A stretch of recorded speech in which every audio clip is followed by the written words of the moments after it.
Hello, welcome to part 3 of our lesson on influence line. An influence line is a method of analyzing structures in civil and structural engineering. My name is Engineer Dr. Gideon E. Ambrose from the Department of Civil Engineering, Akwa Ibom State University. And just in case you have not subscribed to this channel, kindly do so and like this video so you'll be getting our videos whenever it is dropped. So this is part 3 and the concluding part of the lesson on influence line. In our part 1 and 2, we did introduce the concept of the influence line, and we did draw influence line for reaction, support reactions, and shear force and bending moment. And we did solve a few examples on how to analyze, use a concept of shear for influence line to analyze when a load is moving across a structure, whether it is a combination of concentrated load or a uniformly distributed load.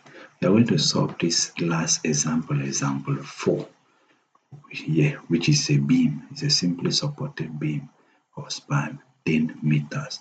And the question says determine the maximum shear force and bending moment at point B in the beam in figure Q4 if a uniformly distributed load of magnitude 5 kN and length 2 meter moves across from left to right. So we are told that a UDL of magnitude 5 kN and length 2 meter is moving across this beam from left to right. We have to calculate the maximum shear force and the maximum bending moment at point B. So again, we start as usual by drawing the influence line diagram for and the shear force diagram. The influence line diagram for shear force and the influence line diagram for bending moment. So how we will do that? First of all, we need to draw the influence line diagram. This is the structure, the beam, and we place a 1 kilonewton load at a variable distance from support A. So support A is our reference point. So as usual, when x equals to 1, that is when the 1 kilonewton load is directly on top of VA. That is VA will be 1.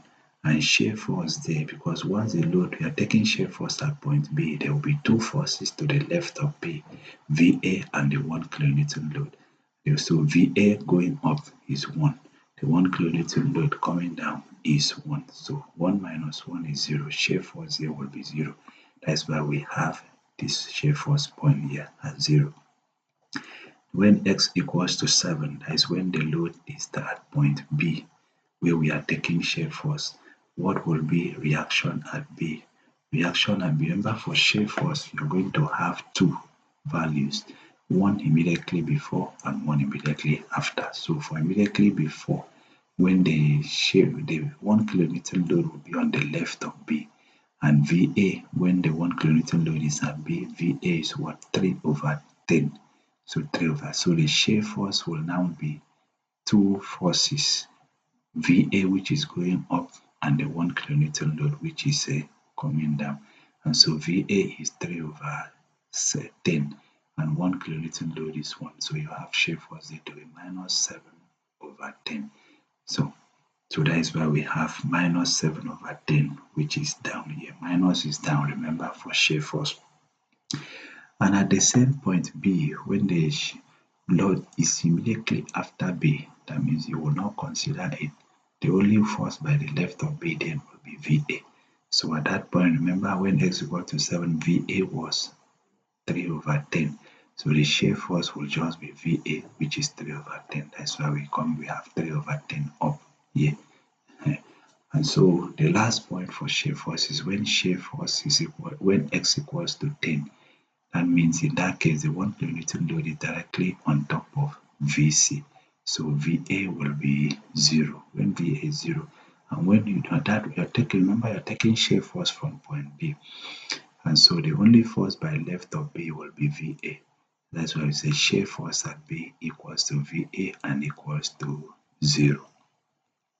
So with that is why at this point, shear force is 0. After drawing this, so we now think, where will you place the UDL to have the maximum shear force. It is here because this is 10, this point is 10 over 3, 7 over 10 is higher than 3 over 10. So we place it on this side. Remember, this distance is 2 meter because the magnitude of the load is 2 meter. So when this is, if this is 10 over 7 over 10, we now calculate, use the concept of similar triangle to calculate the coordinate here, and it gives us 1 over 2. And so that is why we can come here and say maximum shear force is to calculate this, and this is a trapezium. This, the parallel side is 7 over 10 and 1 over 2. So that's why we do 1 over 2 plus 7 over 10 multiply by half, which is part of the formula. Then multiply by the distance. This distance is what? 2. We multiply by 2. And we multiply everything by the magnitude of the UDL, which is 5. So all those give us 6 kilonewton. So we go to bending moment. What is the maximum bending moment? The first thing, as usual, is for us to calculate bending moment at that point, which is point B. So we go to calculate bending moment when x is equal to 0. That is when the 1 kilonewton load is directly on top of VA. VA will be 1. And what will be the bending moment? The bending moment at B will be the algebraic sum of the forces to the left of B, and the forces is VA and the 1 kilonewton. So you have VA, which is going up, is positive. The perpendicular distance is 7 minus the 1 kilonewton load. It's minus because the load is coming down. The perpendicular distance is also 7. So that's why we have bending moment is 1 times 7 minus 1 times 7, and that gives us 0. So the bending moment here is 0. The next thing is bending moment when x equals to 7. That means bending moment when the 1 kilonewton load is at this point. So when the 1 kilonewton load is here, the moment due to that load will be 0 because the perpendicular distance is 0. The only force you have to the left of B will be VA, and the perpendicular distance is 7. So that's why we say at that point, remember, VA equals to 3 over 7. And so the bending moment will be the 3 over 7 minus 7, which is the perpendicular distance. So that gives 21 over 10. Or you can write 2.1 kilonewton meter. So that is why we have this place to be 21 over 10. The next one is when x equals to 10. When the 1 kilonewton load is here, remember, for that VA will be 0. VA will be 0. When VA is 0, bending moment will now be VA multiplied by the perpendicular distance. Since VA is 0, the bending moment will be 0. So you have here. So the influence line for bending moment is such that here is 0, here is 21 over 10, here is 0. And so how we will place the load is very technical here, because this point is 21 over 10 and the shape is not symmetrical. What we have in this side and what we have in this side is not the same.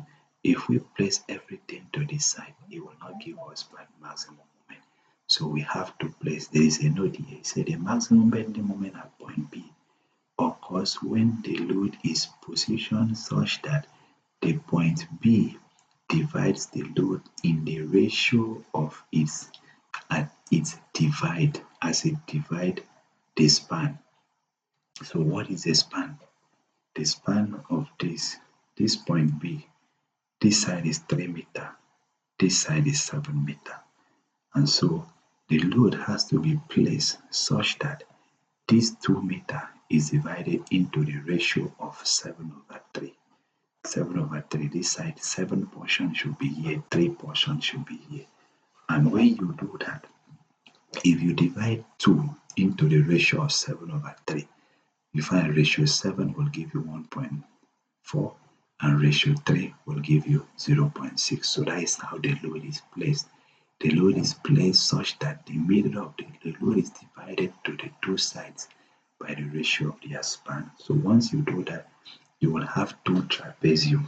This is trapezium at this side, trapezium at this side. So you calculate for both of them and add, which is what is done here. You can see for one, this is for one side and this is for one side. So when you take using the concept of similar triangle, find the coordinate at the end of the shaded area. We have for this side, the coordinate here is 42 over 25. This one is 42 over 25.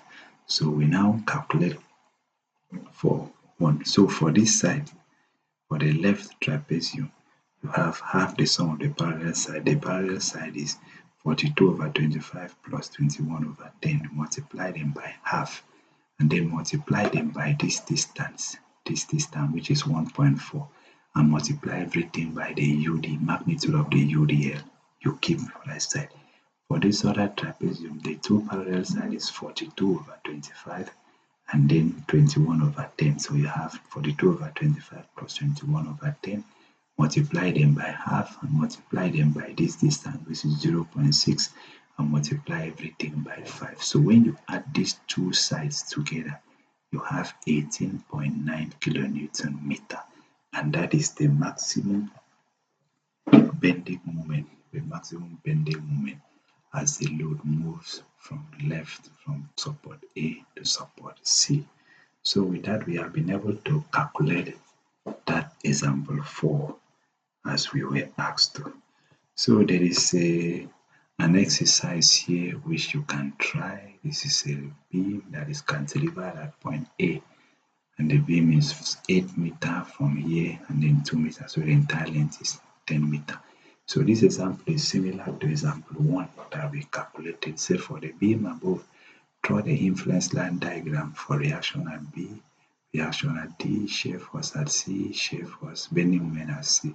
Use the influence line diagrams in section A to calculate the maximum values of each of the actions in 1 to 4 when a concentrated load of 95 kilonewton moves from left to right across the beam.